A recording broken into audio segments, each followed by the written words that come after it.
Pasca beredarnya video mesum yang diperankan oleh sepasang pelajar di Jembrana, polisi akhirnya mengamankan dan memeriksa para pelaku.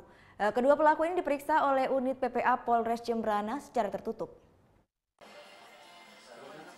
Dua terduga pelaku pemeran video mesum yang menghebohkan warga Jembrana langsung menjalani pemeriksaan di unit perlindungan perempuan dan anak di Satreskrim Polres Jembrana. Pemeriksaan kedua pelaku dilakukan secara terpisah. Pemeriksaan ini pun dilakukan secara tertutup dari awak media. Hal ini dikarenakan kedua pelaku termasuk anak di bawah umur. Pemeriksaan pelaku berlangsung hampir 4 jam oleh penyidik. Kasat Reskrim Polres Jembrana AKP Yusak Agustinus mengatakan bahwa telah dilakukan pemeriksaan awal terhadap kedua pelajar ini.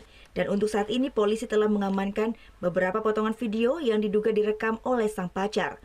Namun polisi masih mendalami motif tersebarnya video mesum ini. Untuk sementara sudah dilakukan pemeriksaan.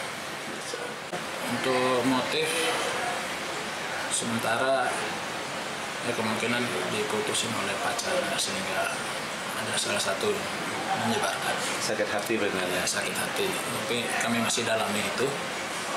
Apa benar motifnya seperti itu atau bagaimana? Unit PPA Polres Jembrana masih terus melakukan pemeriksaan secara intensif kepada kedua pemeran video porno tersebut, termasuk memeriksa saksi-saksi. Hingga saat ini, Polres Jembrana belum menetapkan kedua pelaku video porno sebagai tersangka. Putu Wijana melaporkan untuk NET. Oh yang beneran?